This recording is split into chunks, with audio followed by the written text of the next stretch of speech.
Good morning, students. Welcome back to online study of Max Divine. As you know, I am Gulshan Parveen, your online Hindi teacher.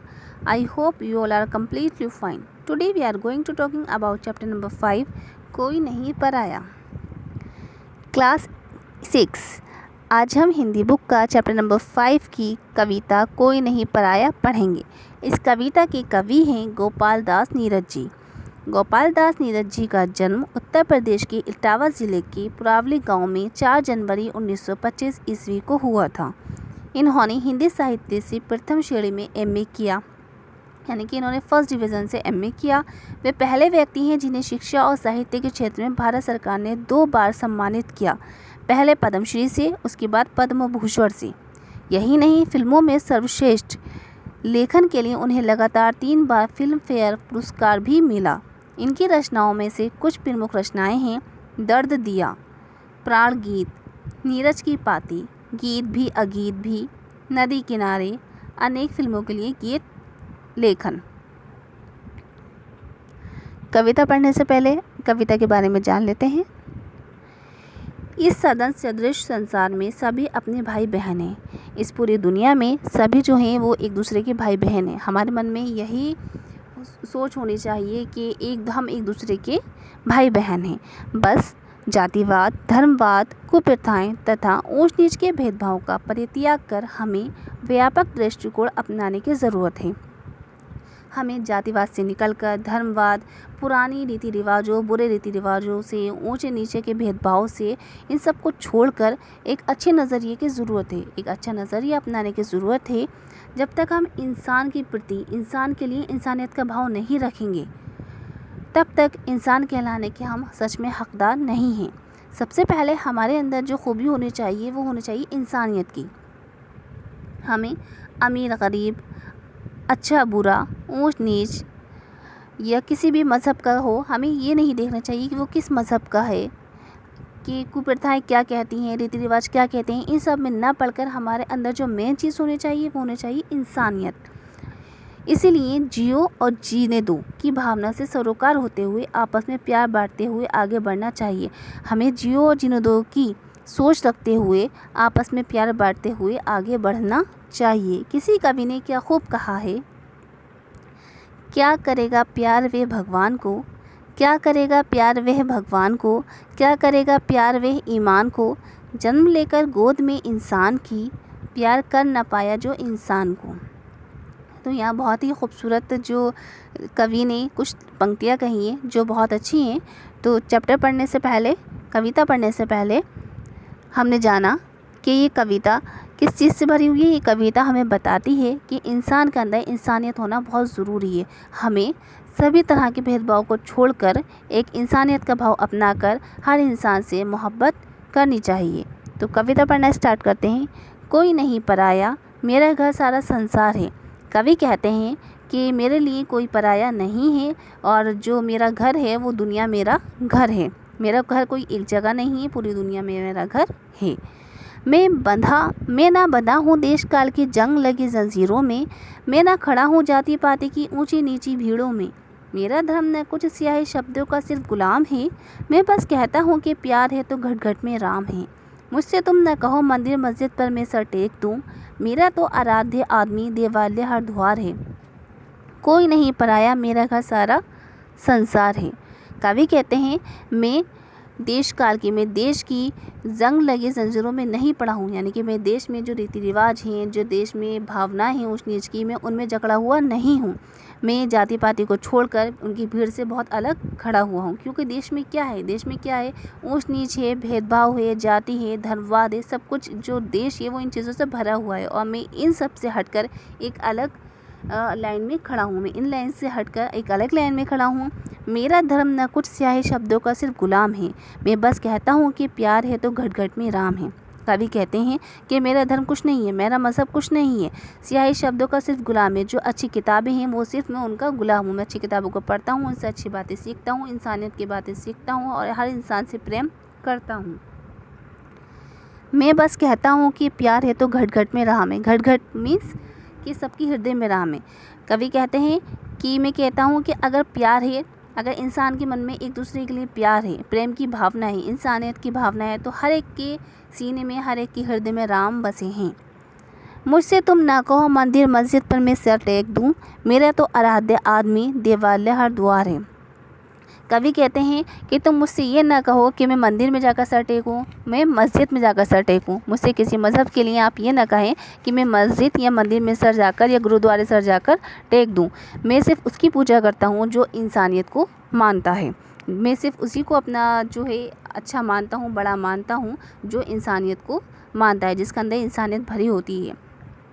मेरे लिए कोई पराया नहीं है। मेरा पूरा जो जगत है, मेरी पूरी दुनिया जो है वो मेरा घर है। कहीं रहे कैसे भी मुझको प्यारा हर इंसान है, मुझको अपनी मानवता पर बहुत अभिमान है। कहीं रहे कैसे भी मुझको प्यार हर इंसान है, मुझको अपनी मानवता पर बहुत बहुत अभिमान है। अरे नहीं देवत मुझे तो भाता है मनुष्यत्व ही, और छोड़कर प्यार नहीं स्वीकार सकल अमृतत्व भी। मुझे सुनाओ तुम न स्वर्ग की सुकुमार कहानियाँ, मेरी धरती सौ स्वर्गों से ज़्यादा सुकुमार है। कोई नहीं प्यारा मेरा घर सारा संसार है। कवि कहते हैं कहीं रहे कैसे भी मुझको प्यारा हर इंसान है, कि मुझे हर इंसान से प्रेम है, जो कहीं भी रहता हो, किसी भी जगह रहता हो, देश में किसी भी देश से वो ताल्लुक़ रखता हो, किसी भी जगह से वो ताल्लुक़ रखता हो, किसी भी मज़हब से ताल्लुक़ रखता हो, अमीर हो गरीब हो, मुझे किसी से कोई भेदभाव नहीं है। मुझे कहीं से भी रहने वाले हर इंसान से प्रेम है, मोहब्बत है।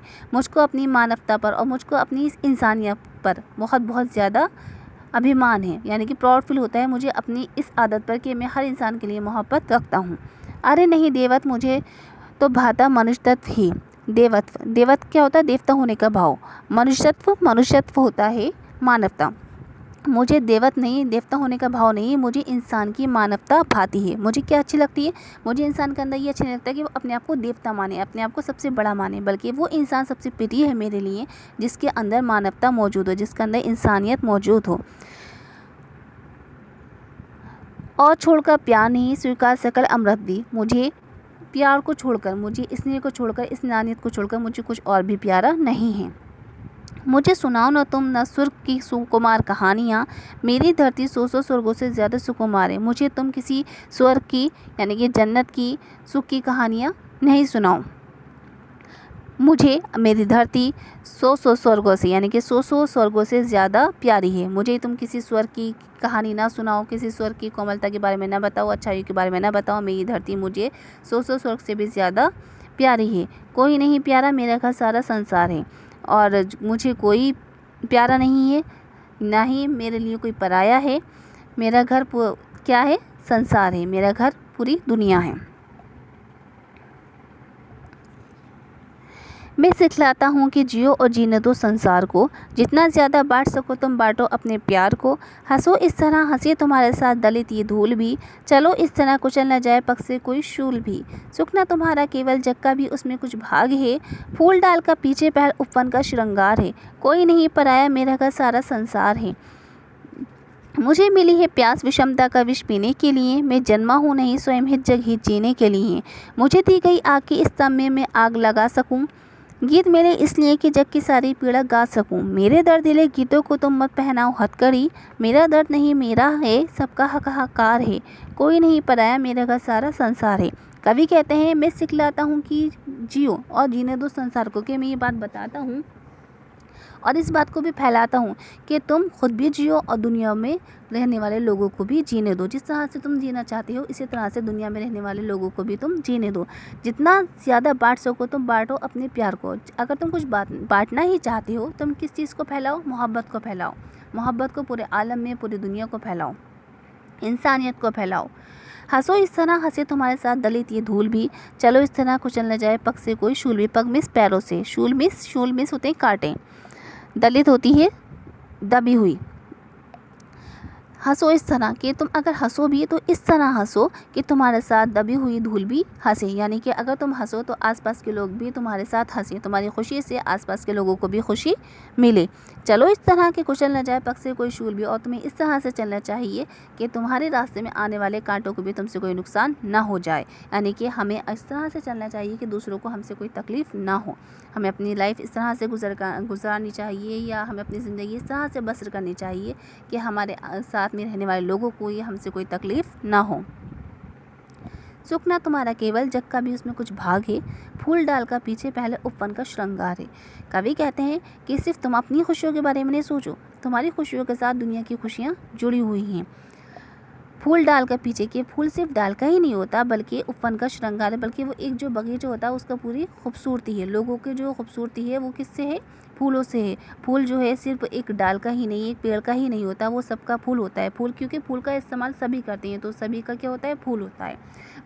तो फूल का इस्तेमाल कहाँ होता है? फूल का इस्तेमाल श्रृंगार में होता है। फूल का इस्तेमाल लोगों को गहनों में करते हैं। फूल का इस्तेमाल लोग मज़ारों पर चढ़ाने के लिए करते हैं। फूल का इस्तेमाल लोग खुशबू बनाने के लिए करते हैं।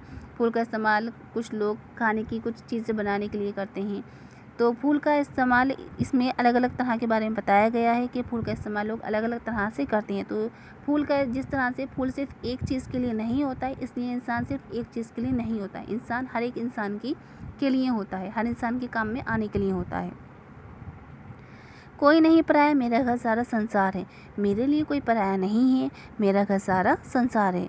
मुझे मिली है प्यास विषमता का विष पीने के लिए। अगर कवि कहते हैं कि अगर ईश्वर ने मुझे प्यास दी है तो वो विषमता का विष पीने के लिए दी है कि मैं विषमता मीन्स विषमता क्या होता है? विषमता होता है असमानता, जो भेदभाव होता है। अगर मुझे प्यास मिली है तो भेदभाव को पीने के लिए मिली है कि मैं भेदभाव को, जितने भी भेदभाव हैं ऊंच नीच के, जाति पाति के, धर्म के, जितने भी भेदभाव हैं समाज में मौजूद, मैं उन्हें जहर की तरह पी जाऊँ। मैं जन्मा हूँ नहीं स्वयं में जगह जीने के लिए, मैं सिर्फ अपने लिए ही नहीं जिंदा हूँ, यानी कि मुझे सिर्फ जो दुनिया में आया हूँ मैं सिर्फ अपने लिए ही ज़िंदगी गुजारने के लिए नहीं आया हूँ, अपने लिए जीने के लिए नहीं आया हूँ, बल्कि दूसरों के लिए भी मैं जीने के लिए आया हूँ। मुझे दी गई आग की इसमें तब मैं आग लगा सकूं। आग, कवि कहते हैं कि अगर ईश्वर ने आग दी है मनुष्य को तो इसलिए दी है कि वो आग की सारी तम की मीनिंग क्या होती है? अंधकार। तम मीन्स अंधकार, जितना भी अंधकार होता है, जितना भी क्रोध होता है, वो सब मैं इस आग में जला दूं। गीत मिले इसलिए कि जग की सारी पीड़ा गा सकूं। अगर मुझे गीत मिले हैं तो मैं जग की दुनिया की सारी पीड़ा गा सकूं, मैं गीत के माध्यम से दुनिया की पीड़ा गा सकूं, दुनिया के दर्द को बयां कर सकूं। मेरे दर्दिले गीतों को तुम मत पहनाओ हथकड़ी। कवि कहते हैं कि जो मैं दुनिया के गीत कहना चाहता हूँ, दुनिया के बारे में गीतों के माध्यम से कहना चाहता हूँ, तुम उस पर रोक ना लगाओ। मेरा दर्द नहीं, मेरा सबका हाहाकार, ये सिर्फ मेरा ही दर्द नहीं। कवि कहते हैं अगर गीतों के माध्यम से मैं दुनिया का दर्द बयां करना चाहता हूँ तो सिर्फ इस पर तुम क्या न लगाओ? हथकड़ी मत लगाओ, इस पर रोक ना लगाओ, क्योंकि ये सिर्फ मेरा ही दर्द नहीं है बल्कि दुनिया की इसमें पुकार है। कोई नहीं पराया, मेरा घर सारा संसार है। मेरे लिए कोई पराया नहीं है, मेरा घर सारा संसार है।